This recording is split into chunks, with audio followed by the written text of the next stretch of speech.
Hello friends, welcome to કુંચલ્સ kitchen. આજે આપણે સુવાવડમાં આપી શકાય તેવી સુખડી કે તેના લાડવા બનાવીશું.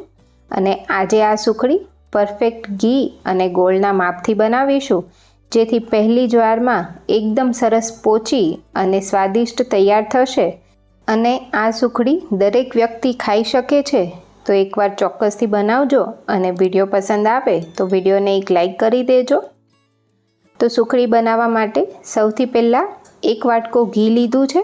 ટોટલ 1.5 વાટકો ઘી લેવાનું છે. અને જે વાટકાથી માપીને આ ઘી લીધું છે એ જ વાટકાથી માપીને આગળના બધા જ માપ લેવાના છે. હવે ઘી થોડું ગરમ થાય એટલે તેમાં 2 વાટકા ઘઉંનો લોટ લીધો છે. તો જે રોટલી માટે યુઝ કરતા હોઈએ એ જ ઝીણો લોટ લેવાનો છે. લોટને ઘી સાથે પ્રોપર આ રીતે મિક્સ કરી દઈશું અને ધીમા ગેસે લોટને શેકતું જવાનું છે. તો સુખડી બનાવતી વખતે ઘીનું પ્રમાણ એકદમ પ્રોપર હોવું જોઈએ, તો જ સુખડી સરસ પોચી થાય છે અને ટેસ્ટી બને છે. અત્યારે જોઈ શકાય છે કે લોટ એકદમ સરળતાથી ફરી રહ્યો છે, પરંતુ જેમ જેમ લોટ શેકાશે તેમ લોટ થોડો કઠણ થઈ જશે ત્યારે બાકીનું બીજું 1/2 વાટકો ઘી એડ કરવાનું છે. તો અહીં 2 મિનિટ જેવો સમય થયો છે અને લોટ થોડો આ રીતે કઠણ થઈ ગયો છે. તો ઝીણો લોટ લીધો હોવાથી આ રીતે ઘી પહેલાં બધું જ લોટમાં પીવાઈ જશે અને એ પછી તેમાં બાકીનું 1/2 વાટકો ઘી આ રીતે એડ કરી દેવાનું છે અને લોટની સાથે મિક્સ કરી લઈશું. અત્યારે આપણે બધો જ લોટ ઝીણો લીધો છે, પરંતુ જો તમને સુખડીનું ટેક્સચર થોડું દરદરું ગમતું હોય તો તેમાં તમે પા કપ ઘઉંનો જે ભાખરીનો લોટ આવે એ પણ લઈ શકો છો. અત્યારે લોટમાં ઘીનું પ્રમાણ વધારે લાગે છે, પરંતુ આગળ સુખડીમાં ટોપરું, ગુંદર એ બધું એડ થશે એટલે સુખડીમાં એકદમ પરફેક્ટ ઘીનું પ્રમાણ રહેશે.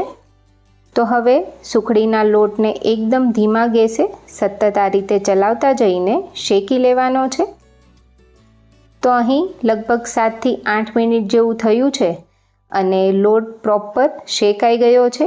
લોટની એકદમ સરસ સુગંધ પણ આવી રહી છે અને તેનો કલર પણ સરસ બદામી થઈ ગયો છે અને લોટની કણીઓ આ રીતે સરસ ફૂલી પણ ગઈ છે.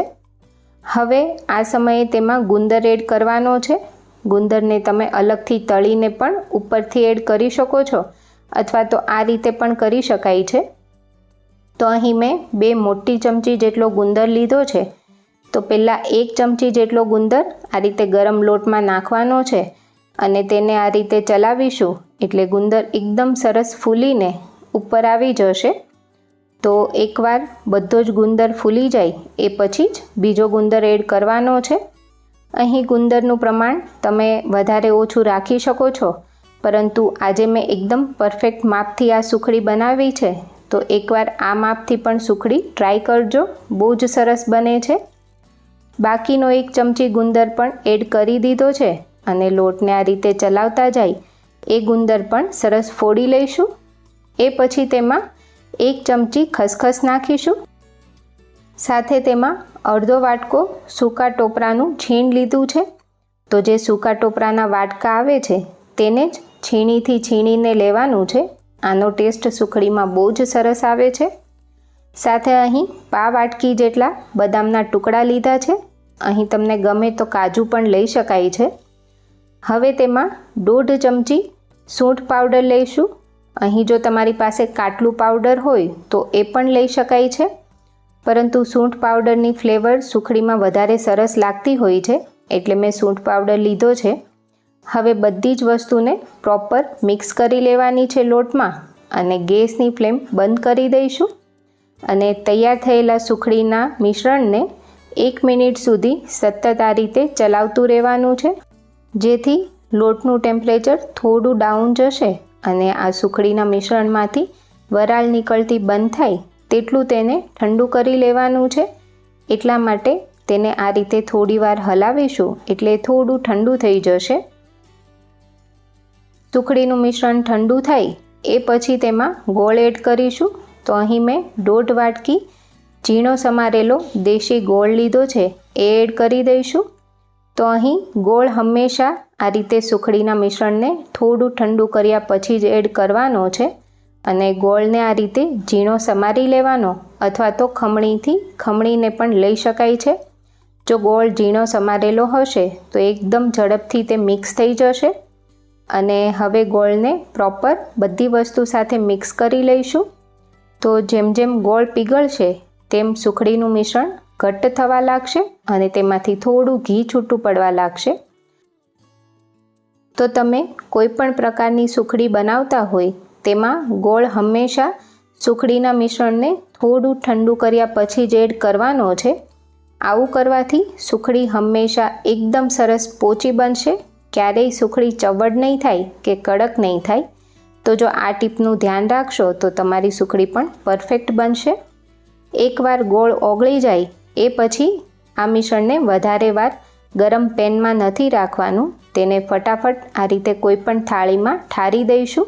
જો વધારે વાર પેનમાં તમે મિક્સ કર્યા કરશો તો પણ સુખડી ચવડ થઈ જશે. હવે તમને જેટલા પ્રમાણમાં થિકનેસ ગમે તેવું આ રીતે સુખડીના મિશ્રણને સ્પ્રેડ કરી દેવાનું છે અને એકદમ સરસ ચમચાથી ઉપરથી સરસ લેવલ કરી દઈશું. અત્યારે જોઈ શકાય છે કે સુખડીમાં પરફેક્ટ ઘીનું પ્રમાણ છે. એકવાર બધું સરસ લેવલ થાય એ પછી ઉપરથી થોડું ટોપરાનું છીણ અને બદામથી ગાર્નિશ કરીશું અને તવીથાથી તેને થોડું આ રીતે પ્રેસ કરી દઈશું જેથી સુખડી કટ કરતી વખતે બદામ નીકળે નહીં. હવે સુખડીને લગભગ 10 મિનિટ ઠંડી થવા દઈશું જેથી તેમાં કાપા સરળતાથી પાડી શકાય.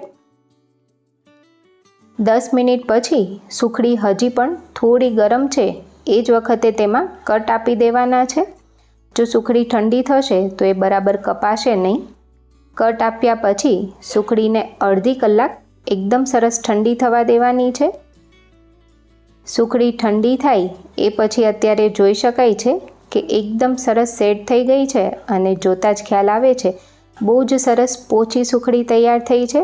તો પરફેક્ટ માપથી આ સુખડી તમે પણ ટ્રાય કરજો અને મને કમેન્ટમાં જણાવજો તમને આજની રેસીપી કેવી લાગી.